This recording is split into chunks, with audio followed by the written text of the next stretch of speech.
Hey, Darren from the White Hatter here, and today's Thinkable Thursday, we're going to be talking to a high school teacher and a high school counselor about how they're adapting to the COVID-19 world and helping their students.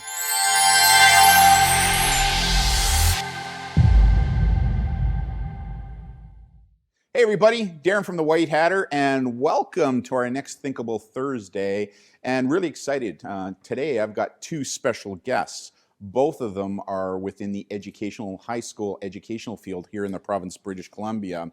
And the first guest I want to introduce is Dana Bjornson, who's a high school teacher, and Hoffman, who's also a teacher, but also a school counselor. And yeah, they're both from Canada. Yeah, the Great White North. And they're both teachers here in the province of British Columbia. So let's bring them into screen right now, maybe just to learn a little bit more about them. So how about if we start with Allie? Maybe you can share with everybody who you are, what's your background, let people know a little bit more about who you are. Okay. Hi, welcome everybody. I'm glad you're here, and I'm glad to be here. Thank you, Darren, for having us. I am a teacher counselor at a high school here in BC, and that means I have two roles in the school. One is as a counselor, where I deal with everything from personal issues to transitioning to post-secondary issues to transitioning to high school issues, course issues, things like that. And then I also teach a Psychology 12 course at my school. So I've got sort of two roles. Mm-hmm. I live in the community that I teach in, which is fantastic. I have studied at the University of Victoria, and then my Master's in Counselling is from Athabasca University, which I did online. Oh. So I have a little bit of insight into distance learning from doing my Master's that way. Uh-huh. I'm also doing this with while parenting two children, and my husband works in an essential service, so it's just me at home with the kids. So it's been interesting. When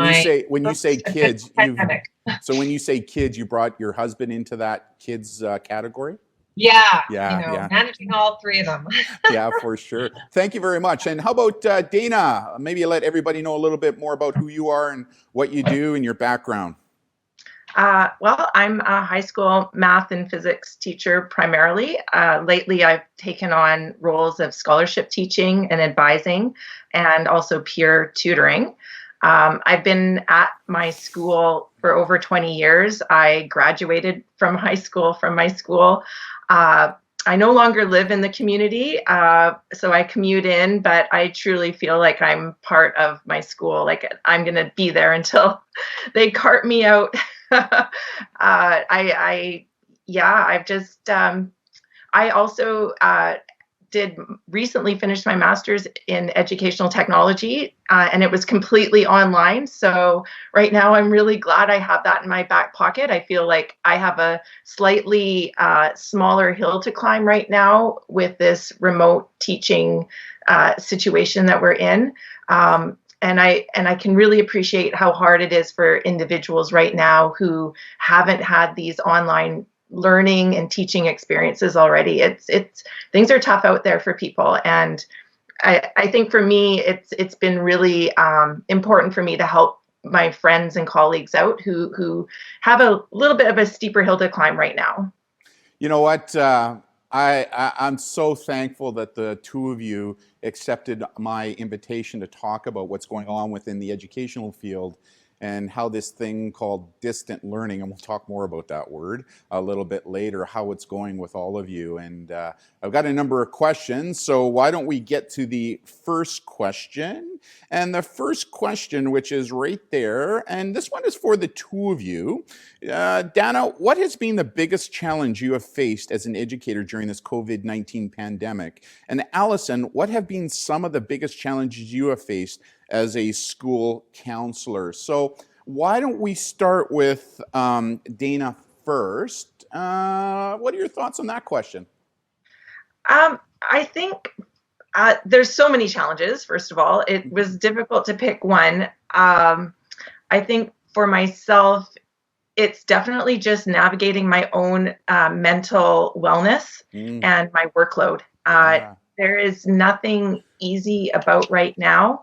And I'm finding that my my my days are full and I'm behind a screen and it's affecting me physically and mentally, and just keeping my own health and workloads under control has been my hardest thing. And just sleeping has been really hard for me. Like I will have that pandemic teacher brain affecting everything. And if I don't have good sleep, I really feel it the next day, and I can just feel my own moods going up and down, really based off of my sleep and workload. So you know what? As a certified clinical hypnotherapist, I don't know if you knew that, but I actually help people with sleep issues, and I mean. I think one of the reasons why you're experiencing the sleep issues is that you care so much about your students right now that's what's on your mind 24/7, right? And your brain is very active. So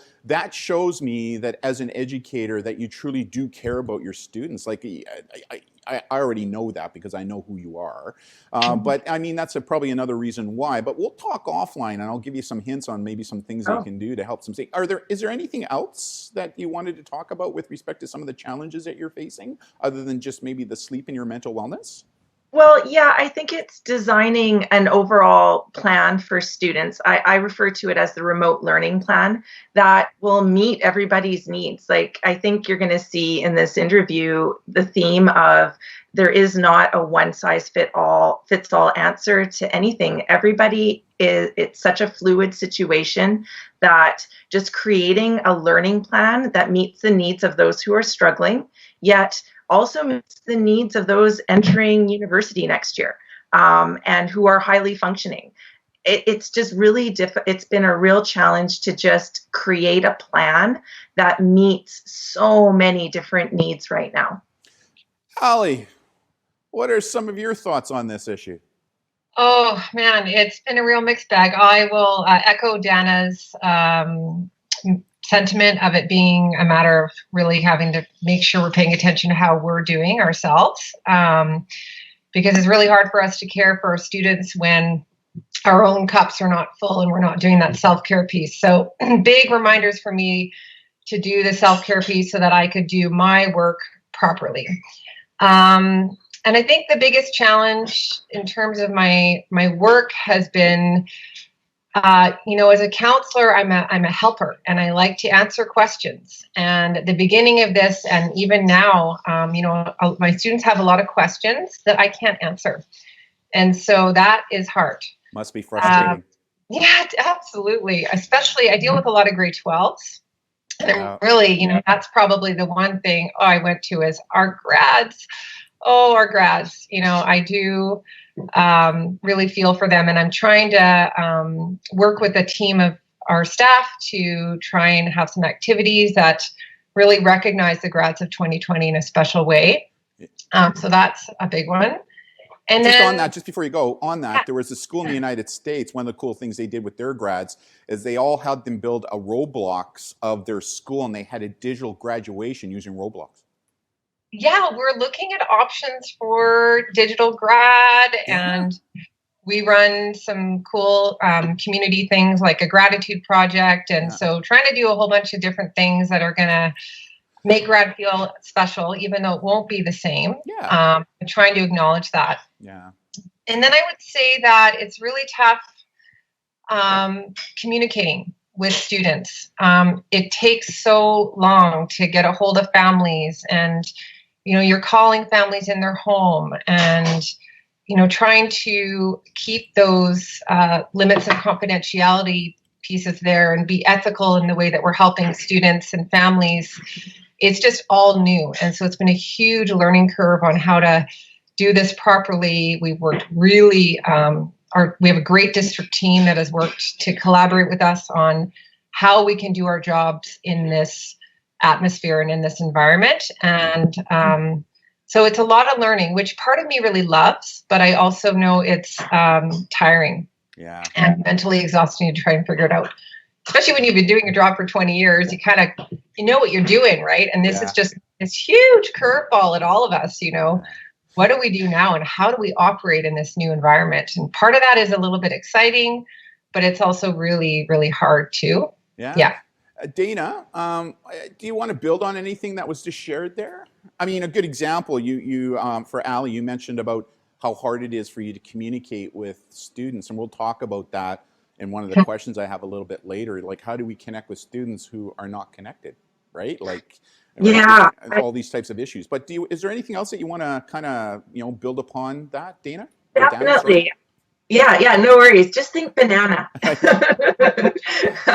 So I've been experimenting with a few different platforms, and one thing that I've learned over the years as a teacher, one way of doing something may meet the needs of most, but never all.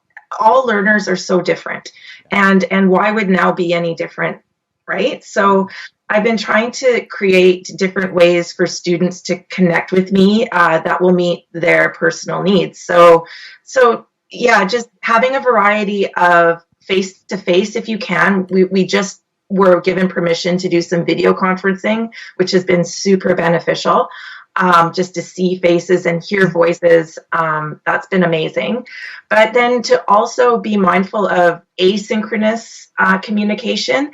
I think for the most part, having plans in place that allow students to get the help, ask the questions on their schedules. We have students in Europe right now, like our international students are still trying to learn their Physics 12. It is inspirational when I get these questions from Italy. These kids have not been allowed to leave their homes in weeks, and they are still need a way to have their learning needs met. And so, yeah, just having a variety of different ways for that communication piece to come in is important. And, at the end of the day, you know what the best one is? It's no platform. It's not anything fancy. It's email. Yeah. Like, I truly think, just if you need to connect with me, send me an email. Like, that's how I start every day. And I will check my email throughout the day is good old fashioned email. If there's one thing that the students shared with me in the interview that I did with them is how they really want that face-to-face contact, not just with the teacher, but with other students as well, right? And they really stress that in the Q&A, what I was doing with them as well. So I'm happy to hear that you've finally been given permission to have that video. And what platform are you guys using right now to do that? We're Zooming. You're Zooming. Yeah. Allie. We can use either Zoom or Google Meet, Okay. and there are protocols for sure. Again, we have an ethical obligation, especially with counseling. Yes. So I've just started sending out forms for parents to read and students and parents to sign to engage in Zoom one-on-one counseling. I haven't had my first counseling meeting yet, but and it's a little different than meeting with a class. I know for junior students, like in elementary school, they're needing to have parent permission to do any of the Zoom stuff. But with our older students, of course, unless it's one-on-one, I think we can go. One of the things I've said is that if educators are using Zoom, and I give credit to Zoom because their CEO came forward and say mea culpa, right? When they developed their platform, they never envisioned that it would be used the way it's being used. It was more for corporate entity and stuff. So as a result of that, there were a lot of issues that were identified, and to be very open, we identified those issues about 2 years ago. That's why we use a platform called Blue Jeans instead. But having said that, the CEO of that company is now doing his part to fix those issues, to increase the privacy. So one of the things I'm saying to educators is that when you're using Zoom and all you're doing is sharing lesson plans and thoughts and ideas, and you're not sharing any kind of PII, private identifiable information, it's not a big deal, right? As long as you're protecting yourself to prevent Zoom bombing and some of those other issues that a lot of you now know about. When it comes to more of the private identifiable information, I think we still got to be very careful about Zoom and about what we're saying or doing, only because the Zoom platform still allows a third party to have access. So let's say we have an individual who maybe doesn't have a strong moral compass, can still get in there without you knowing to hear and see what's going on. So But those are things that Zoom is slowly fixing. They made a promise that within 90 days that they would have a lot of these issues fixed. So kind of it's so, you know, when teachers ask me about Zoom, I said it all comes down to how you're using the platform. But the other thing that I heard from the kids quite clearly was they really like to make sure that the school, all the teachers are using the same platform. So one teacher is using Zoom, another one's using Blue Jeans, another one's using Teams, another one's using Google Meeting, and it's very, very, like, it drives them crazy, right? And so they're looking for that structure, right? Yeah. So, yeah, go ahead. I would agree with that for sure, the structure piece. Sorry, Dana, because there is this almost too much information coming at teachers and students. And that's a complaint I've heard from students and teachers is like, I'm getting all these emails, you can do this, you can do that. And I love that there's so many possibilities out there. You know, we're learning about all these new platforms, but it's pretty overwhelming, actually, all the new information that we're getting. And, oh, you can use this math program and that math program. And I will just say about the counseling piece with Zoom, most of the counseling that I've been doing is over the phone. And that's how I'm going to, the high risk cases, that is how I'm going to be doing it, because I'm aware of some of the issues with Zoom. Yeah. But even just a check-in, a smile, you know, having an interaction face to face, just to say, how's it going? Tell me about your cat or your dog, or, you know, what walks have you been going on? You know, that I think is going to be very beneficial. I'm really looking forward to just seeing their faces. So just a question for you. When you're making phone contact, are you using a cell phone or a landline to do that?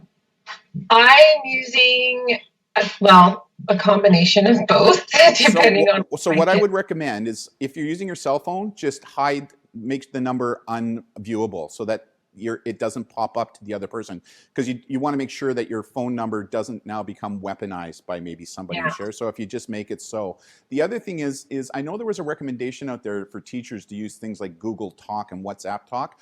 I would be very careful about using either of those two platforms to have any kind of connection with kids, because those platforms we know are recording and using artificial intelligence to kind of create digital footprints and stuff. The other thing you may want to think about talking to your school now about as well is that there are some digital PBXs where a school creates a digital PBX where the teacher can dial into, and now the PBX will dial out to the students so that your phone number is not compromised. Yeah. Another thought, right? I have a counseling colleague on the mainland that uses a different number, like not her cell phone number. I can't remember what the platform is, but one of the district in their communication with counselors, one of the first things they did was, this is how you hide your phone number when you're calling students. Yeah. So we have an amazing team, I think, at multiple levels. We can see that those levels are working very, very hard with a very steep learning curve to try and protect the safety of both the students and the teachers. Excellent. You know, we have to remember when we're doing video conferencing, we are coming into people's homes, you know, and that is a big deal. For some people, they don't think that's a big deal, but for a lot of people it is. And, you know, all of a sudden school is coming into people's homes. I mean, we really need to be careful about this. For sure. I personally have been really happy with how careful our district has been and the ministry has been to try and do this the best way possible while balancing that need to connect. Yeah. You know? And for sure, and making sure that teachers are protecting their social networks and their networks at home as well, which is really important. Dana, do you have anything else? I have Dana on my mind. No, I think Allie pretty much said it all. And I also want to say that I've been impressed with the district. It's frustrating sometimes because these permissions take time and the legalities take time to navigate so that students' privacy is maintained. And I know I was even getting frustrated, like, oh, I want a video conference now. And it just felt like it took so long, but now they did it properly and under very specific conditions, and I just feel really good about it, and I'm really impressed with how our district handled it. Yeah. Excellent. Next question then. Here we go. And this question is for Dana.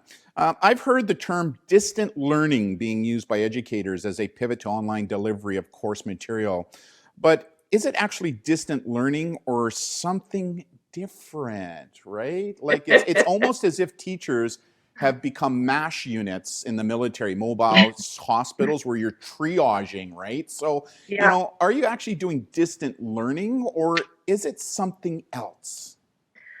Yeah, I think I know where this question came from, because I kind of got into it a little bit on Twitter last week with somebody who I really like. I follow him for a reason. It's just the way he was tweeting out about distant learning, and I'm so excited about distant learning, DL this and DL that, and I just was like, yeah, I'm with you. However, maybe distant learning isn't what we should be calling it right now. And like, think about it, distance learning, like this is, universities and schools that do true distance learning, it takes weeks, it takes months to prepare these courses that are professionally developed on learning management systems that are very robust. And the people running these programs have been trained, like in all likelihood, professionally trained, right? They have degrees in online education. And what we're doing right now as teachers, being thrown into the deep end here, we haven't had any of this training. We have Google Classroom, and even that is not that robust, right?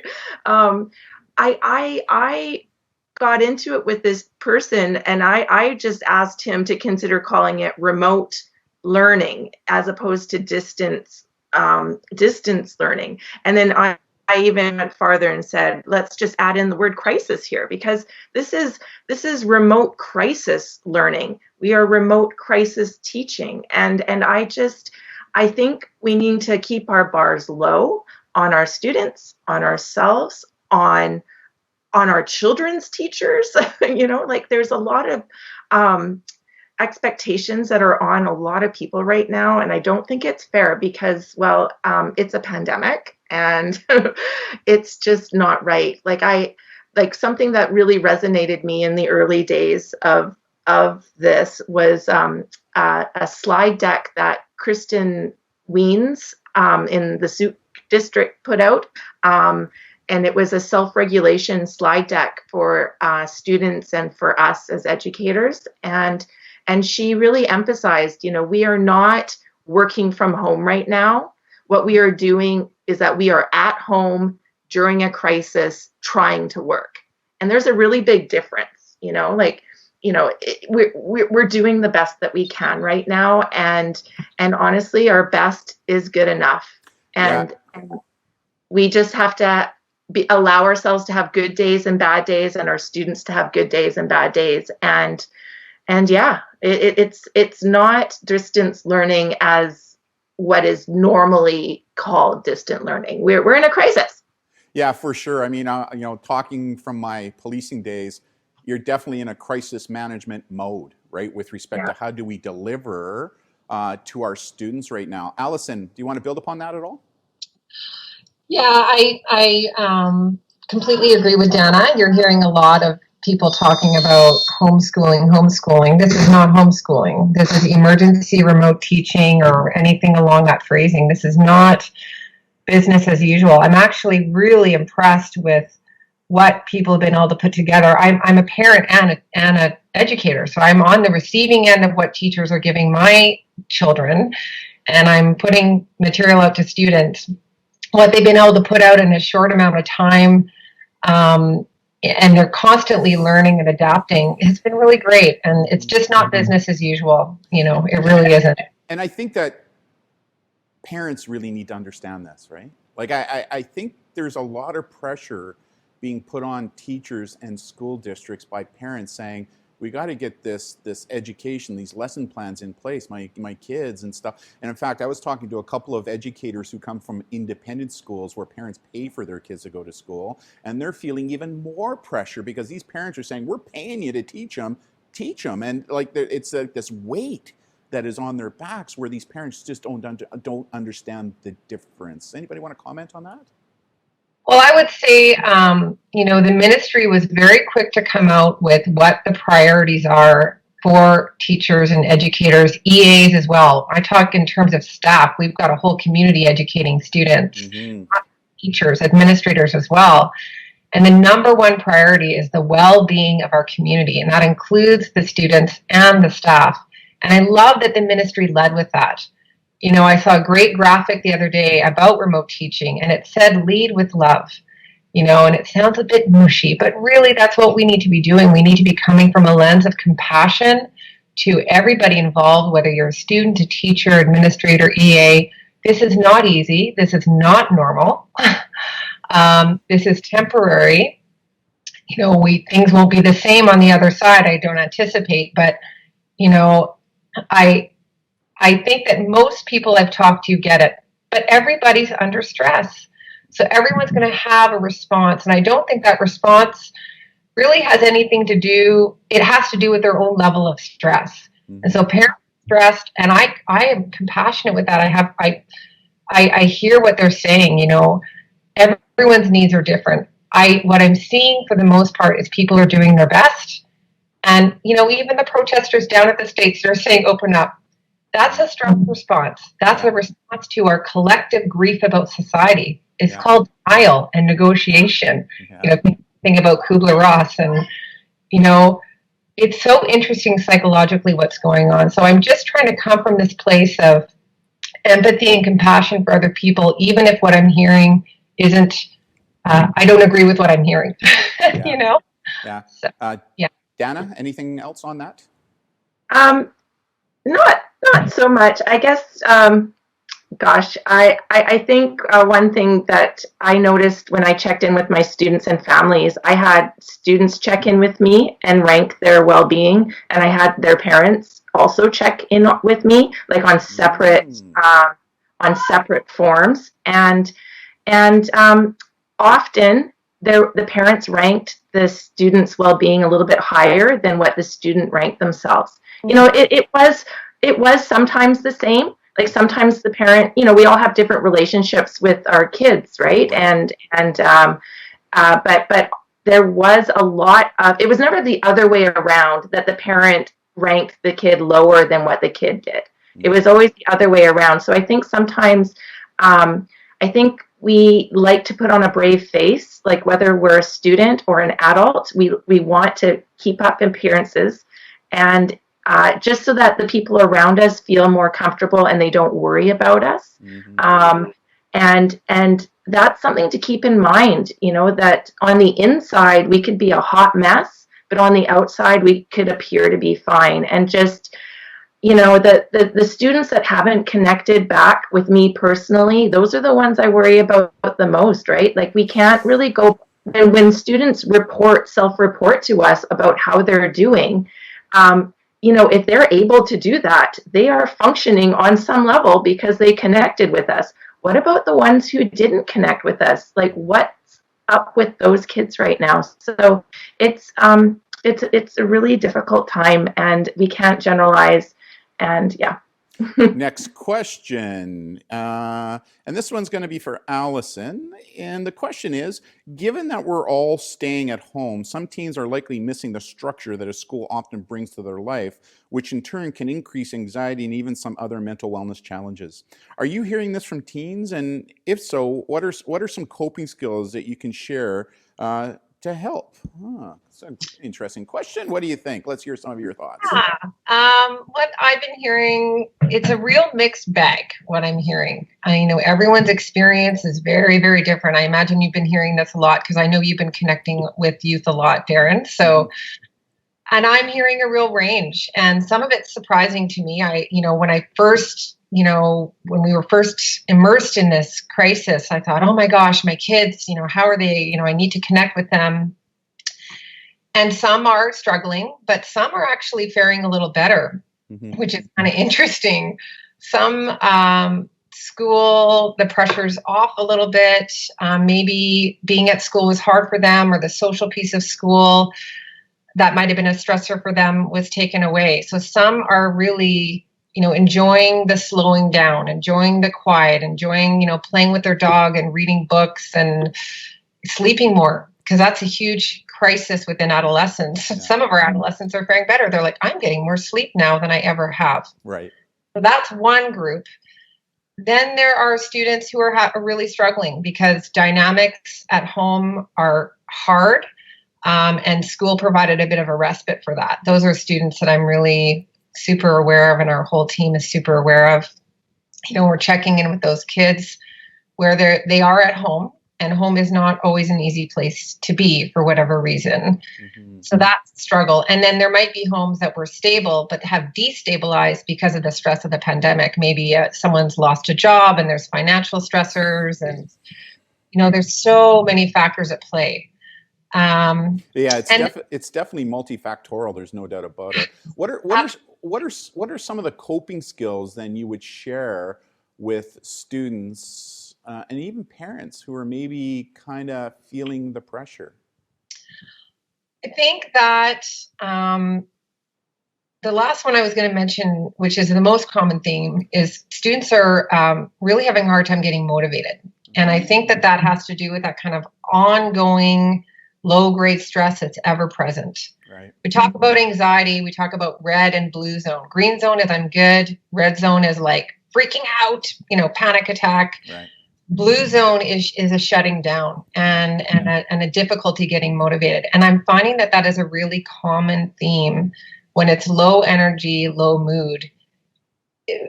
They have time, but they're like, I still can't put pen to paper to get my calculus assignment done. I'm having such a hard time getting motivated. Super common theme. So I think for all of these things, my strategies would be, ask yourself what you're doing on purpose to try and mitigate. What am I doing on purpose? I am a go with the flow person, but in terms of really helping, what am I doing on purpose? Things like setting a schedule for every day. When you get up, having breakfast, brushing your teeth, getting out of your pajamas, and having a plan for the day. I think that is so important. And that plan needs to be purposeful. It needs to have a little bit of maybe some schoolwork if you got some commitments that you need to do, balanced with movement, physical activity, getting outside, because everything psychological is physiological as well. We need to release a little bit of that stress from our body. So it might be yoga for one person, it might be a jog for another person, it might be, some workouts of the day or whatever those WOD things are for another person. And then putting in some self-care in there in terms of like reading a book or knitting or talking with a friend, playing a video game that you love, binge watching a show that you love. But don't just go down those rabbit holes. Do those things on purpose. Here is what my day is going to look like. For parents, I would say patience, compassion, knowing that behaviors are there for a reason, and kind of trying to be detectives. What is this really about? Is this, and listening, resisting the urge to solve. We can't solve this issue for everybody. We can't allow our grade 12s to be able to socialize with their peers in person. We can't solve that issue for our kids. It's so hard because we want to do that. But just listening and empathizing, I think, are the things that we can do. And what I'm hearing clearly from you is structure to a degree is important, but don't go to the extreme when it comes to structure. Allow yourself to, I call it bubble gum. When I sit back, play a game, right? Just do whatever it is. The other thing too, I think, is one of the things that I teach people when they find themselves getting into that high anxiety state is autogenic breathing, right? In for 3, hold for 3, out for 3. Do that for 3 cycles, brings down anxiety and stuff like that, right? Dana, do you want to add anything to that? No, Ally's the pro here. Whenever I have problems, I go to her. Yeah, I can tell she's a pro. She's good at what she does, huh? Yeah. Oh man. I think in my own family, what we've been trying to do is a almost nightly Settlers of Catan game or card game. Like just something that can take us away from the stresses of the day and bring us together as a family. Really trying to bring some joy into the home life that we wouldn't normally be able to do, right? For sure. Next question. This one is for Dana. And this question is, as you're aware, I interviewed hundreds of teens and asked them about their experience with distance learning thus far. What is your experience been to date? You know, I feel like we just started this remote learning thing, right? Like we had time to plan. And so I can't really say specifically like some trends that I've been seeing. But what I will say is that in general, students are concerned about next year. So they're looking ahead. They're looking into their crystal balls, and the crystal ball ain't so crystal clear. Just so many unknowns, and they want to be ready for the next level. So some courses really depend on your understanding in the previous grade to do well in the next grade. Like grade 12s are obviously kind of nervous about going to college or university next year if they're not getting all of the content that they needed out of their physics 12 or math 12 or English 12. It's this anticipation of worry for next year, and even with my youngest, who's in grade 6, she just started late French immersion this year, and she's worried about grade 7, and no matter how much I tell her that it doesn't matter, you're in grade 6, you're 11, it will work out. When you're younger, you don't have that wisdom behind you to know that things are going to work out. I know it's going to work out for her, but she just doesn't know. Her experience is very limited. So I think that's the biggest thing that I've been navigating with students, just to let them know that it's going to be okay and what our options are for next year. I've been using this phrase a lot when I communicate, that right now we have speed bumps in front of us, and speed bumps may slow us down, but they don't stop us. These are not huge walls that we will never be able to circumnavigate. If things don't work out as we had hoped in our crystal balls, that we're just going to make a plan B and maybe a plan C or D, but these are just speed bumps, and yeah, I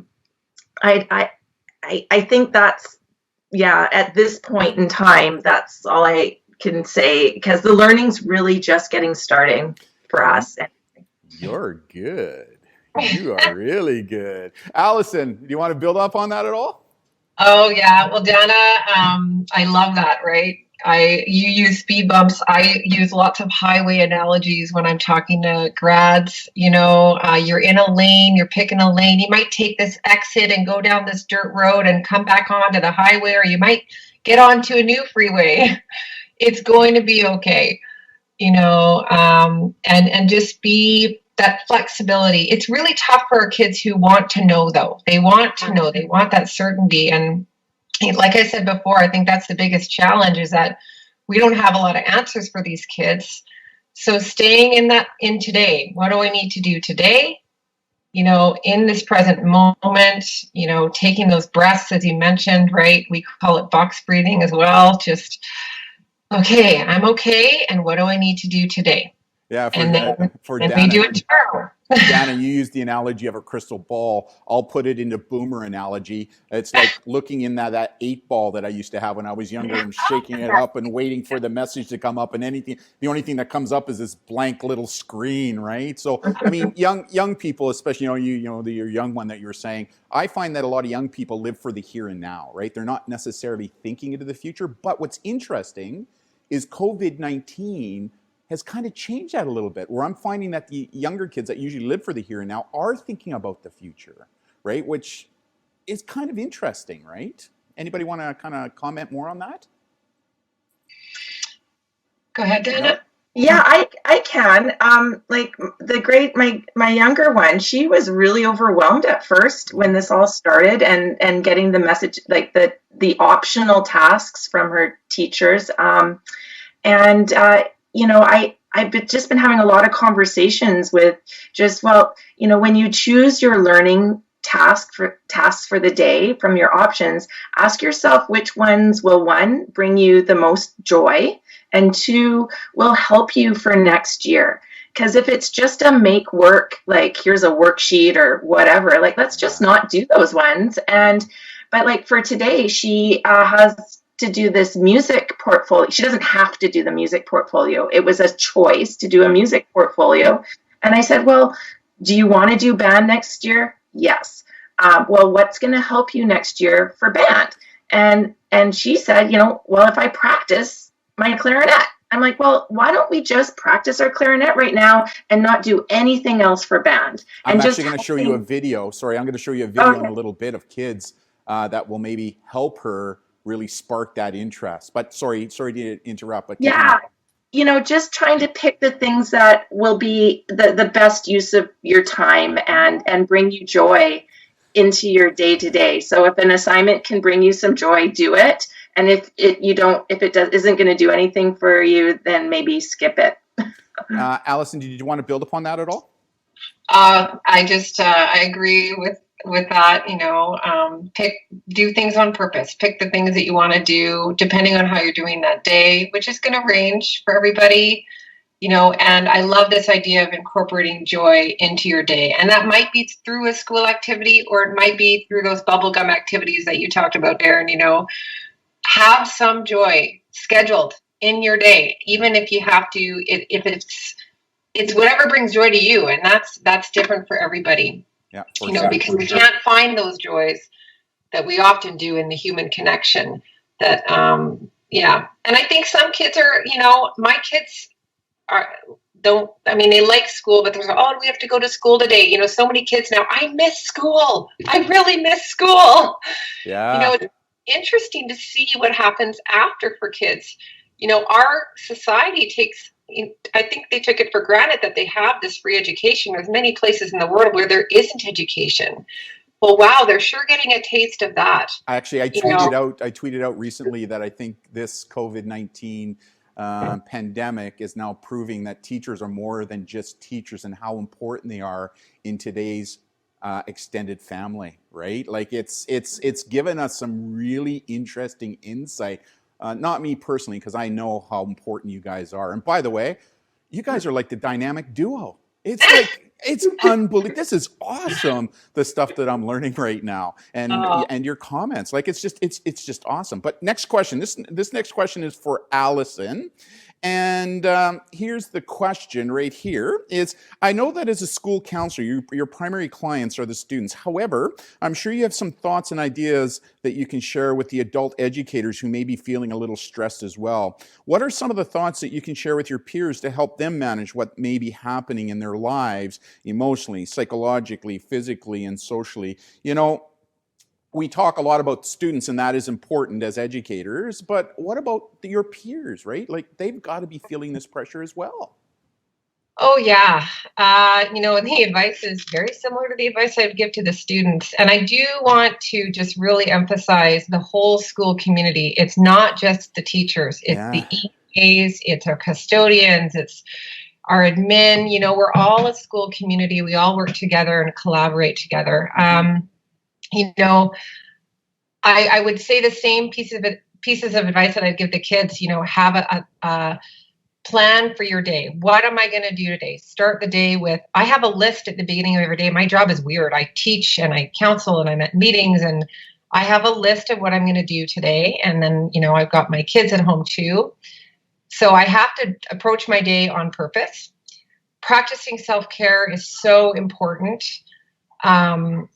Running, walking, yoga, breathing, all those things, eating well, sleeping well, filling your own bucket, putting your own mask on before, helping your students. You're not going to be of any help to your students if you're not taking care of yourself. So that's so important. And being compassionate with yourself about what you can and can't do. Don't compare yourself to other people. It might look like, oh my gosh, look at that Dana Bjornson. She's so amazing on online teaching. I can't do that. What you're doing is enough, and what you're doing is your best. And just a reminder of that. And then the last thing I would say is just working from home is very strange. You have to set your boundaries. I talk a lot about boundaries with students and teachers. This is the message right now. set your boundary, end your day at, when you would normally end your day. Eat dinner with your family, go do what you need to do for you. Just because you can work all day does not mean you should. You have to set your boundary with your work. Because I could be working 24/7 if I chose to, but I have to say, no, today, I'm done with what I'm going to do today. All of this can wait till tomorrow, because I won't last. I'll burn out if I don't. So that's really important. And the lines are blurred when you're not leaving a building to end your day. So you've got to do that on purpose. Yeah. It's some great comments. Dana, do you have anything to add into that? I mean, about peers and stuff and how you guys can support. And I do agree with Ally that it's about community, right? It's about a village, right? As a famous book once said. Includes your custodian, includes school resource officers, it includes the parents, and all that kind of stuff. But any comments, Dana? 100%. I mean, Ally's kind of talking to me. I have a problem setting my own boundaries. I know. No, really? I had an epiphany though. It's just, I really, what fills my bucket the most is helping people. And it doesn't really matter who you are. And so if you're a colleague needing help or a friend of mine needing help, my brother contacted me on Facebook with a math problem. He was helping somebody with their math. I have to help, and so that fills my bucket, but I know I need to be mindful of my boundaries, and it's really hard. It's really hard. It's a daily practice. So yeah, thankfully I have a partner that gets on my case when I overdo it, and I have my little mini meltdowns. So yeah. Yeah, I feel you. I mean, Beth is my yin to my yang, right? Like that's what helps to ground me. So next question. This question is for Dana, and personally, I believe, or Dana, I did it again.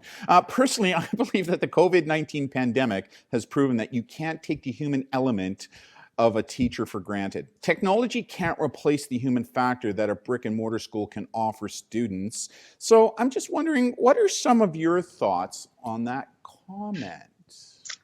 Well, I absolutely agree. Really? I chose face-to-face is always my preferred. Even though I have a master's degree in educational technology, I have always been a proponent of blending traditional with technology. So, more like a technology enhanced approach as opposed to a replacement approach. Like even when I did my master's online completely, the only thing that made it manageable was the human interactions and the that relationship piece that you can create, you can replicate online if you make the effort. Like I really do think that regardless if you are all about traditional practices or you're all about high tech everything, whatever you choose to do, as long as you rock it, as long as you have that passion and have your passion come through, whatever your pedagogy, your pedagogical preferences are, that's all we need in teaching. It's just to do to us. You know what I'm trying to say? Like to be ourselves, and then to also, this really grinds me. I really don't like it on social media when other educators tech shame other educators. Like I'm so anti that. Like if someone wants to use an overhead projector, like let them. They could be a way better educator than any of us if they rock that overhead projector. One of the best teachers I've ever known, all he had was a piece of chalk, a podium, and a film projector. That's it. He won a Prime Minister's Award for teaching excellence. Ally knows who he is. And that's all the technology that he had. So, and then I know people who are high into the technology and they're amazing too. Like it just, it's what you make it, right? So Yeah. for me, it's about relationship. And if you don't have that relationship piece, it doesn't matter if you're face to face or behind a screen. If you don't have the relationship piece sorted out, you're not going to be an effective teacher. I agree. I think technology is more an adjunct to learning rather than a replacement for it, right? And it's interesting. I'm not an educator. I'm a presenter. I do educate in the area of social media, but I'm not a licensed teacher like you are. And like you, I've seen those teachers who don't use technology being shamed online in some social media. And like you, that really ticks me off, right? It really does. And we all have our different modalities of learning and teaching. And I think we should respect that as long as you're being passionate and the message is being received by the student. That's all we can ask, right? Because you can be the most technological advanced educator presenter in the world, but if the message is not resonating with the student, then what good is it? Ali, what do you think? Oh, I agree. And, the teacher Dennis talking about was my mentor teacher when I first started. And, he said, if you are not connecting with your students, they're not going to learn. You have to be able to connect with your students. You have to be authentic. And that comes through in all kinds of different ways. With my psych class, I am doing a teaching in a way I never have before. And I'm adding a little humor into it because I'm not pretending like I know everything. I'm like, this is literally my first YouTube video, kids. Hello. And you know what? The kids themselves said to us that they're giving teachers right now student passes because they know you're all learning together and they don't expect you to be perfect. And so let's learn together, right? And the students are actually saying that. Yeah, there is a sense of community that's coming out of this. We're hearing this phrase over and over. We're all in this together. It works on a classroom and school level as well. Yeah. We're all learning together. And it's been very interesting. Yeah. It has. Next question is for Allison. And here's the question, which is, as you're aware, there are some students who may not be able to connect with teachers and counselors online. How are you attempting to connect with these students so that they don't feel left out? Yeah. What are some of your I know this is a challenge, right? For sure. This is the conversation that is being had right now. How do we connect with our students? And everyone's, what they have going on at home is everyone's different. Some people have one computer and 5 kids that are sharing it. Mm-hmm. Some people don't have any data on their phone. Some people don't have great Wi-Fi. Systemically, I think we've done a great job of offering technology to our students. It did take a while, though, which was hard. Mm-hmm. So most of our students, I know, if they need technology, they can come and get some tech from the district or the school. And I think there's some community, I think TELUS or something. They're trying to help people with Wi-Fi and stuff like that. Mm-hmm. The phone has been the most helpful tool. As I said earlier, most of the conversations I've had with students have been either via email or by phone. And we have a list of students. I think we have connected with every single person. If anything, I think the bigger challenge is some of the kids are like, I'm getting too many emails. You know what, though? I would echo that. That's what the kids said to me as well. It seems like teachers, they feel like teachers, it's almost like teachers feel like they need to send us all this stuff, right? And the kids are going, whoa, you don't need to do that, right? We're under enough stress as it is right now. So don't go into overdrive. Don't burn yourselves out thinking you need to send us all this stuff because it's causing us to become a little heightened as well.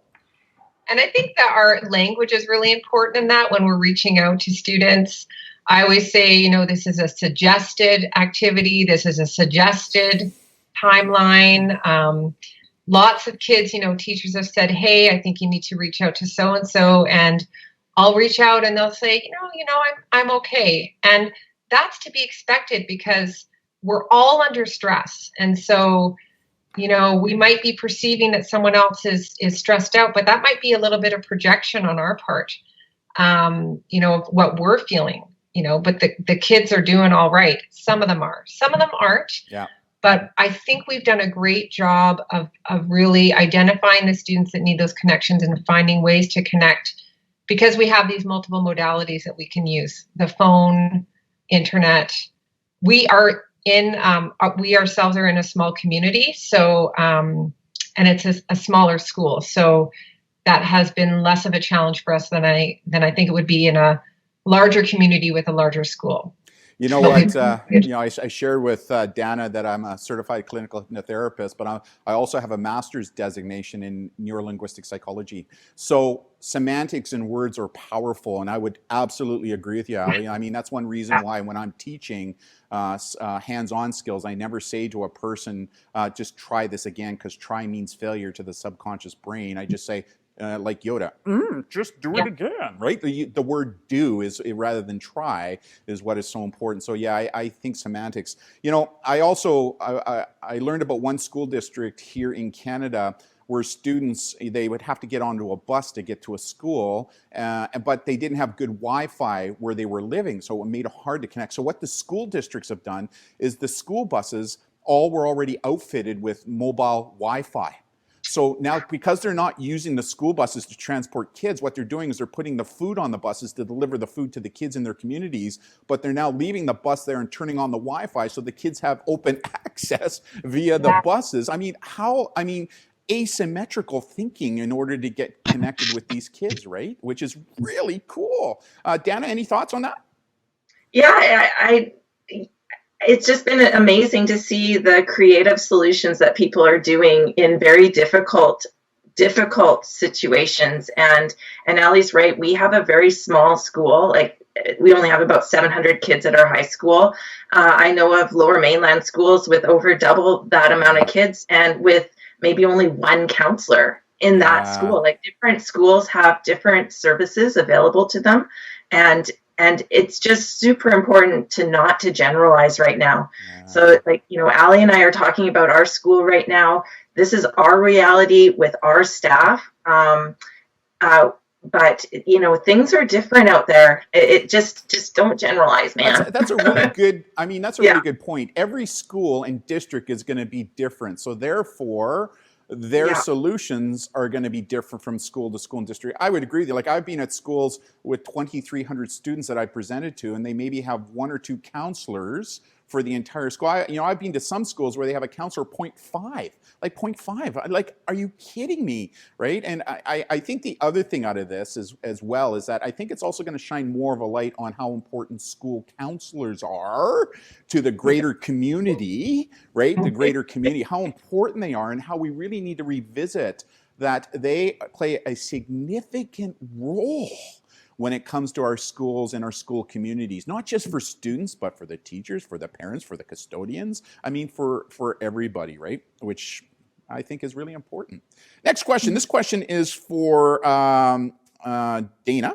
And here's the question. You know what? I've been so impressed to see how students have been adapting to this change and using technology to stay connected with their peers and teachers in a positive way. Have you seen this with your students as well? But before we ask that question, or you answer that question, I have this little video I wish to share with the two of you. And this was done by a group of middle school students who wanted to stay connected with their other students and their teachers. I love this video. Let's have a look at it. 1, 2, 1, 2, 3, 4.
I mean, middle school, they shot it, they produced it. I mean, no teacher involvement whatsoever. Middle school in the Lower Mainland that I presented at that did this. I mean, it's mind blowing to see, and that's why I say for your daughter on the clarinet, show her that video, right? And what the kids were doing. But have you seen some other things too? Yeah, first of all, they have excellent taste. That's my ringtone on my phone, so I love that song. Well, even at our school, Allie and another teacher, Ange Coots, right at the very beginning, they did an amazing music video to Coincidence that many of us were dancing to. Oh, was that the one where you guys were in the hallways with all your cleaning stuff? No, that was something else. That was a separate one. Like we've been doing our best, and since then there's been so many schools in our district producing kind of a staff musical, dancey, self-deprecating style of video just to lift morals up.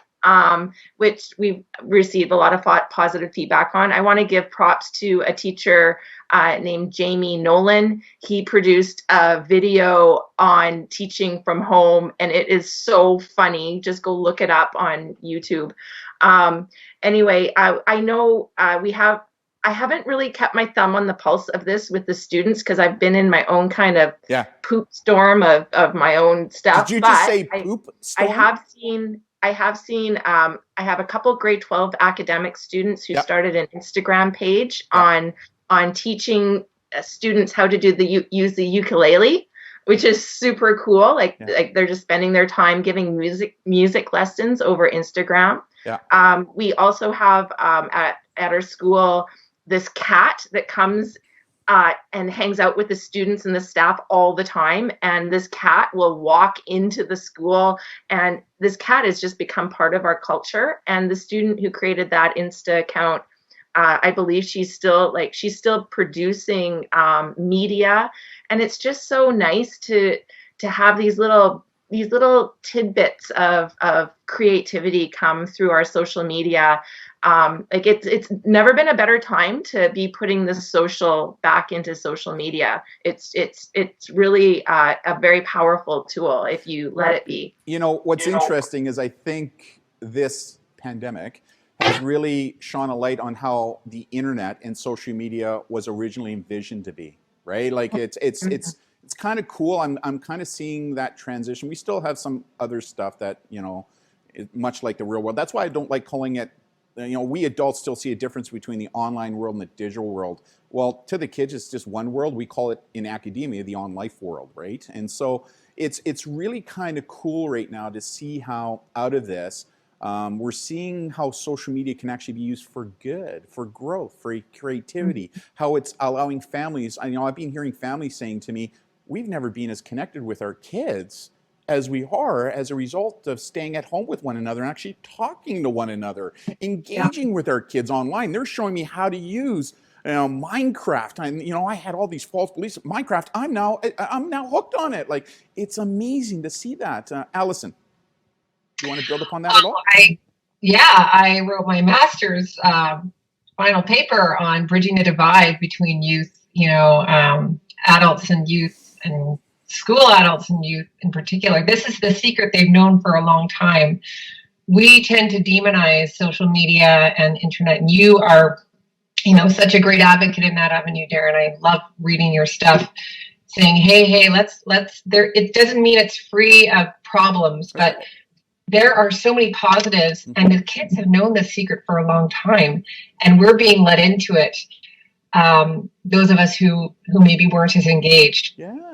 Kids have relationships, meaningful relationships with people they've never met before.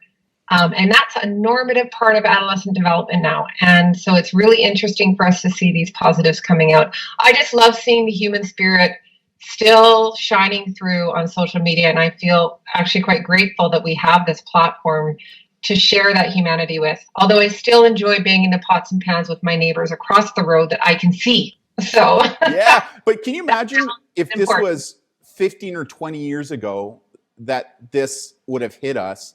what it would be like if we didn't have social media. Because although we're distancing, we're using social media to stay connected. Can you imagine what it would be like I say, 10, even 15 years ago when we didn't have that ability?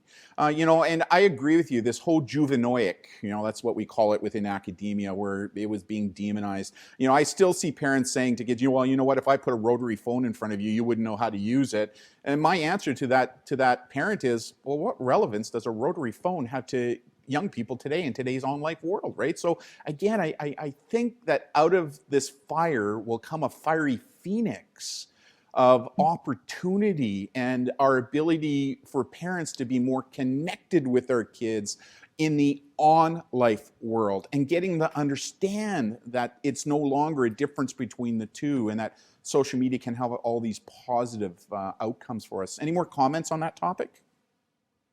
Just that I think it's about that balance, Yeah. I'm also seeing more kids riding their bikes around the neighborhood than I've ever seen before. Yeah. More people outside with their families. And, Gordon Neufeld wrote a book, with Gabor Mate on hold on to your kids and that connection between family and kids. And so I think there's a balance of us, connecting on social media, but there is this in-person connection, not with all families, but with some families that is happening. That's interesting to see that dynamic too. So we've got these two worlds sort of meeting, and I'm just looking at it with curiosity and interest and some gratitude. Yeah, for sure. Next question is for both of you. And here it is right here. I think out of the COVID-19 pandemic will rise a fiery phoenix of opportunity for both educators and students. For me, it's been the online mentoring of digital literacy. What are some of the positives that can be taken out of this unfortunate event to make the educational experience better for both students and educators post-COVID? But I would even build upon that when based upon what Ali has shared with us, that it's more than just students and teachers, right? It's the entire school community. So let's start with Dana first. Yeah, I just want to tip my hat to all of the educators that started from ground zero on technology. There's more of them out there than I think people realize. And I spent a lot of time in the first 3 weeks, especially just doing tutorials with people. Like it was just really important to me to help, bring people up to some level that they could at least have something to present online. And I've just been blown away with what teachers have done, because it's not like, I don't think people have been avoiding technology on purpose. It's just when you're a teacher, you are so busy. You're busy all the time with just what you're doing and maintaining what you're doing. To find the time to learn a new platform and to actually learn best practices with it, it takes a lot of time, and we just don't have it, especially if we have kids at home or parents to look after. And it's just, what is good about now is that we're being forced. Our hands are being forced. We have to bring our tech game up to some level. And I think when it's all done, people are going to be able to take a step back, grab the baby out of the bathwater, get rid of the bathwater. And now let's take a look at the new baby here. Like, what are the pieces of online learning that are actually really good for our practice? And let's just get rid of all the ones that we don't like. And then we're going to have like this new baby in front of us that, just taking the good out of it, right? Yeah, So I absolutely agree. I hear people saying, "Oh, I can't wait to return to normal." I don't think it's going to be a new normal. And I think out of that will come a lot of lessons learned, both positive and negative, that will affect us in a greater way, in my opinion. Much like you're using the analogy of get rid of the water. It's like I say, people say, well, let's think within the box. Well, I think this has forced us to blow the box up and then think of other solutions and become more asymmetrical in our thought process. And then later on look at it and go, okay, well, what worked and what didn't work? And let's integrate that. Ali. Yeah, well, first I want to acknowledge, I know this is hard for everybody and on so many different levels. And, I don't wish that this pandemic had happened. So let's put that out there for all of us. I think we all feel that way. But if we are going to look at maybe some things we can take out of this, the professional development for everybody, being forced to look at doing something in a different way. We get really entrenched in, well, this is how we've always done this. This is how we've always done this. And we really do have to think creatively. And I think there's going to be some great things that come out of this that we were sort of forced to fast forward our thinking on how can we do things differently. Some of the things will go back to the way that they were, but I think you're right, Darren. Some of the things we're going to say, hey, this actually is maybe a better way to do this. And we're forced into that learning. One of the biggest challenges in my job as a counselor is finding resources for students. And there are so many resources out there. And I did want to mention that previously as a coping skill. There's so many online resources out there for youth if they need help. So if anyone is feeling that they need some support, please reach out to your school counselor. We have lists and lists and lists of places where people can reach out. Can I just give a shout out for a second on this? Yeah. I don't know if you know this, but we released the White Hatter app. It's free to go on both an Android and to an iPhone. It's free, and we have over 26 different resources for teens out there. Most of them you can connect with them 24/7, all within the palm of your hand, so that the kids don't have to go looking for it, that they have it right in the palm of their hand, right? Giving students and even teachers and even parents the ability to, because a lot of these resources aren't teen specific, right? They apply to all of us. So sorry, I just wanted to give a little bit of a plug. No, that is fantastic. It's important to get those resources out there, right? Absolutely. And I think, I have kids with wait lists on how to get, they're on these wait lists to get help through Child and Youth Mental Health here in BC, which is completely overwhelmed. Yeah. And, there has to be a more efficient way for us to be getting help to students more quickly. And maybe this will normalize, that digital format as being able to provide help that's needed, or at least be able to provide some help that can bridge someone to, when they can get in to see someone for further help, because that is probably the biggest challenge for all school counselors in BC, youth and family counselors and school-based counselors, is having the resources to help our students.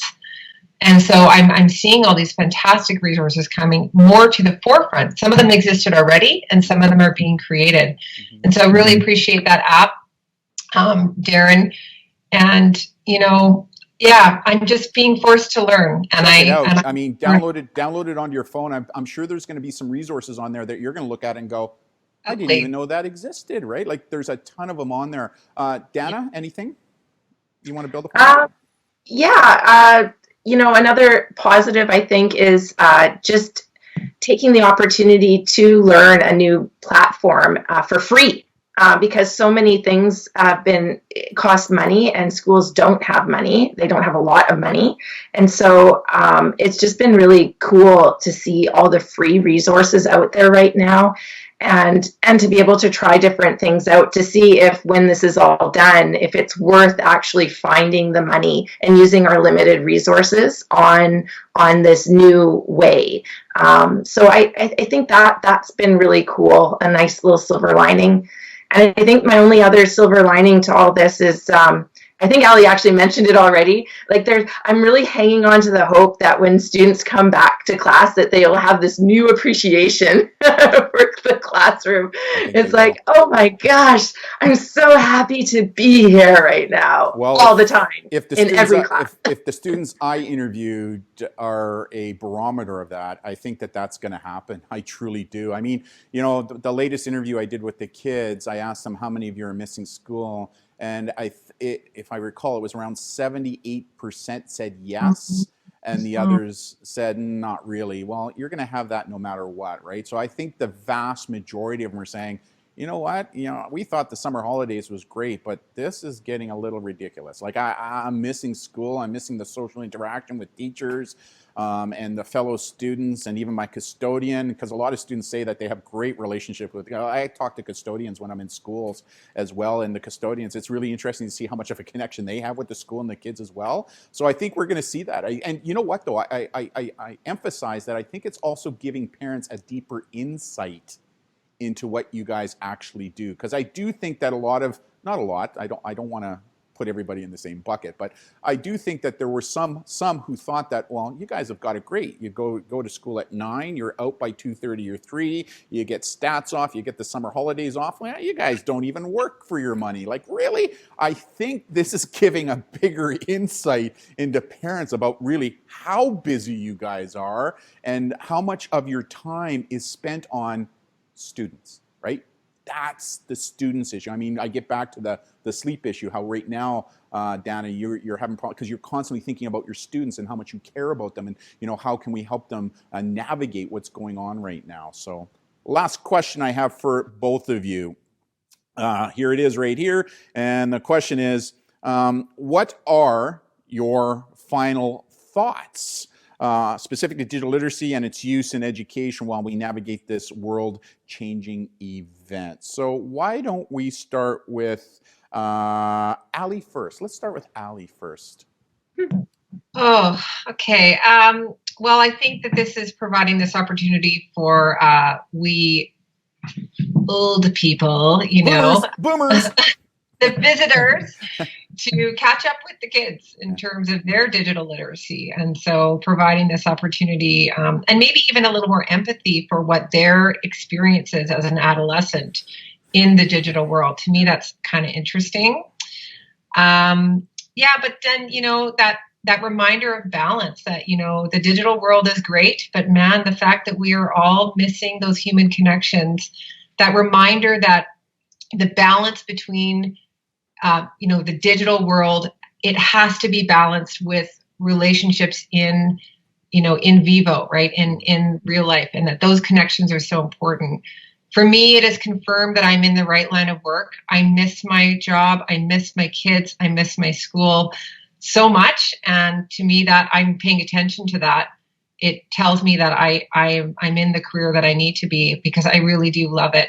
And I really appreciate you having us today, Darren. Thank you so much. You're so welcome.